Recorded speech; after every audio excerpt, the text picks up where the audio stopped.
నాకు నచ్చని నగర జీవనము ఎటు పరుగెడుతుందిరా, నీ కడుపులోకి బువ్వకు తెచ్చే రైతన్నే గొప్పరా. కులినాలి చేసే రెకాడుతేనే డొక్క నింపుకునే జీవులు, నా పల్లె జీవనమెంతదో గొప్పదోయమ్మా. పల్లె తల్లులారా, మీ పాదాల కొందనాలు. ఉద్యమాలకు ఊపిరైన కష్టజీవులు నా తండ్రులందరూ, కల్మషము లేని జీవులు నా పల్లె ఎంత గొప్పదోయమ్మ. రంగురంగుల బంగ్లాలున్న ఈ నాగరిక ప్రపంచములోన చీమడైన గింజగూడ పండించని నగర జీవనమమ్మ. ఓ పల్లె తల్లి, నువ్వు ఎంత గొప్పతానివమ్మ. నువ్వు పండించిన నేల తల్లి నుండి వచ్చినదే మాకు ఆహారమాయను. తెల్లవారుతే మారమత్వము మరిచేటి నాగరికము. ఉద్యమాలకు ఊపిరైనారు, ఉద్యమానికి ఊపిరైనారు, ఉద్దండులుగా నిలిచినారు.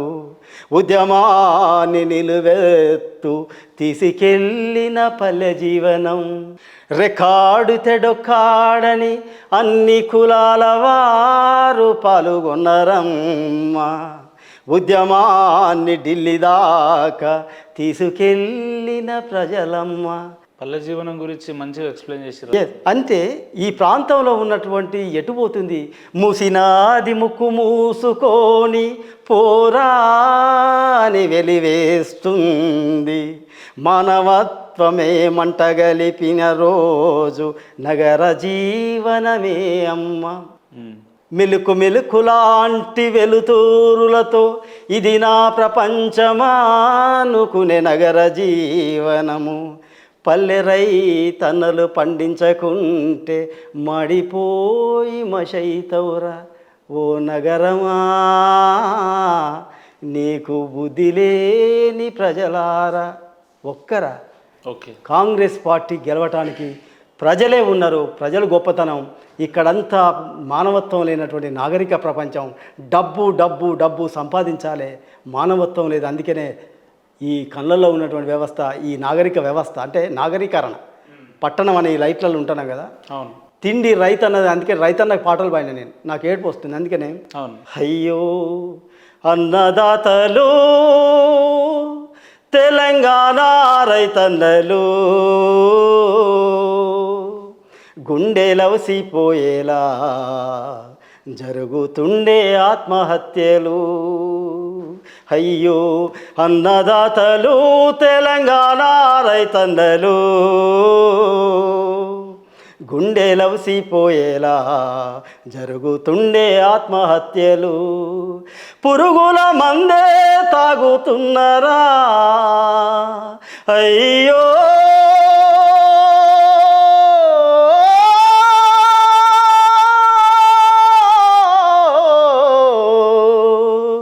అయ్యో పురుగుల మందే తాగుతున్నారా, ఊరి తాళ్ళకు శవమై ఊగుతున్నారా. ఇది రైతన్నలు కాపాడింది. తెలంగాణ పల్లె జీవనం పాడింది. రాక్షసిని ఓడగొట్టింది. నగరానికి సొమ్ము కాసుకున్నాడు ఈ కేసీఆర్. రైట్ అన్న, ఇప్పుడు అంతా బాగానే ఉంది. కానీ చాలామందికి ఇప్పుడు కొత్తగా వస్తున్న యువతరానికి వరంగల్ రవి గారు అంటే ఎవరు, చాలామంది ఒకటే మాట అంటారు, సామాజిక ఉద్యమకారులు, కోసి గుంగడేసి కాలికి గజ్జగట్టి తన పాటని చేపించిన నాయకుడు అని చెప్తా ఉంటారు. అసలు వరంగల్ రవి గారి పాత్ర ఏంది ఉద్యమంలో అంటే ఏం చెప్తారన్న? వాస్తవానికి ఆ నేల తల్లిని అడగాలి తెలంగాణ ఉద్యమం. నాది కేసముద్రం మండలం, అమినాపురం గ్రామం. కాకతీయ యూనివర్సిటీ అయిపోయిన తర్వాత నేను ఉస్మానియాకి వచ్చిన తర్వాత తెలంగాణ ఉద్యమంలో, అందుకనే తెలంగాణ ఉద్యమం ఆ ఉస్మానియా యూనివర్సిటీ జార్జి రెడ్డి కూర్చొని చర్చించినటువంటి యాప్షెట్కి అడిగినా తెలుస్తుంది అవును. తెలంగాణ ఉద్యమం ఏం చేసిండు అనేది. ఓకే. మన క్యాంటీన్లో పోయి కూర్చొని మనం ఛాయ్ లేకుండా మన క్యాంటీన్ అడిగినా తెలుస్తుంది. ఆ పక్కకు ఉన్నటువంటి ఆర్ట్స్ కాలేజ్ పక్కకు రావి చెట్టుని అడిగినా తెలుస్తుంది. ఉద్యమాన్ని నిలువెత్తుకున్నాడు. అవే సజీవ సాక్షాత్ ఆధారం. వరంగల్ రవి ఏం చేసిందంటే వరంగల్ రవి ప్రజల కొరకు ప్రశ్నించిండు. ఓకే. వరంగల్ రవి ప్రజల పక్షాన ఉన్నాడు. వరంగల్ రవి ప్రజల పక్షాన వండుకుంటూ ముందుకు సాగిండు. ఒకరు చెప్తే వరంగల్ రవి ఏం చేసిండని బీఆర్ఎస్ వాళ్ళు అంటే వాళ్ళకి సమాధానం చెప్పవలసిన అవసరం నాకు లేదు ఉపేంద్ర గారు. అన్న, ఉద్యమంలో మీరు ఇన్ని పాటలు పాడారు కదా, మీకు ప్రత్యేకమైన పాట అంటూ ఏమైనా ఉందా అన్న ఉద్యమ సమయంలో? అంటే ఏం చెప్తారు? నాకు ఈ 10 జిల్లాల గురించే పాడిన పాట ఉంది. వాస్తవానికి రంగురంగుల బంగ్లాలున్నా రంగారెడ్డి జిల్లను చూడు, బంగ్లాలెన్ని గట్టిన గాని కట్టినోనికే గుడిసే లేదు, రంగారెడ్డి రగులుతున్నదిరా, రంగారెడ్డి రగులుతుందిరా ఓరన్నా, రంగారెడ్డి రగులుతుందిరా. వందనాలు వందనాలు మముగన్న తెలంగాణకు, వందనాలు వందనాలు మముగన్న తెలంగాణకు, ఉద్యమాల వందనాలు రా, ఉద్యమాల వందనాలు రా ఓరన్నా, ఉద్యమాల వందనాలు రా. ఈ పాటలతోని నిలున్న జిల్లను చూడు, నిజామాబాదు జిల్లను చూడు, నిలువున్న జిల్లను చూడు, నిజామాబాదు జిల్లను చూడు, నిజామాబాదును నటేట ముంచెనురా,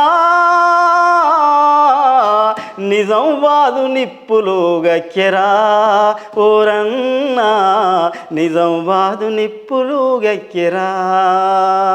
అంటే పాటకున్నటువంటి గొప్పతనం ఏంటంటే పాట శబ్దం మేల్కొల్పుతుంది, చైతన్యవంతం చేస్తుంది. అన్ని పాటలు గొప్ప ఉపేందర్ గారు, ఒక పాటని కాదు. 9 సంవత్సరాల్లో ఏదైతే నిరంకుశంగా వ్యవహరించినటువంటి ఆ మాజీ ముఖ్యమంత్రికి ఎదురే తిరిగిన తప్ప ఎప్పుడూ తల వంచలే. తల వంచడానికి నాకు ఒక ధైర్యం ఏంటంటే తల వంచకపోవడానికి నన్ను ఇంతవరకు కూడా ఎప్పుడు అరెస్ట్ చేపియలే. ఎందుకు చేపియలేదంటే ప్రతి ఒక్కరిని అరెస్ట్ చేయించాడు కల్వకుంట్ల చంద్రశేఖరరావు. బిడ్డ ఇది తప్పురా అని చెప్పి ఆ కాలంలో అప్పుడు నువ్వు చేసేది తప్పు తప్పు అని ప్రశ్నించిన. కానీ నన్ను అరెస్ట్ చేయకపోవడానికి మా అమ్మ బ్లెస్సింగ్సే ఉన్నాయి, దేవుని ఆశీస్సులు ఉన్నాయి. నేను ఒక వ్యక్తిని ఎప్పుడైతే తన వీక్నెస్ మీద దెబ్బ కొట్టి లోపరుచుకుంటారు, నాకు ఏ వీక్నెస్ లేవు.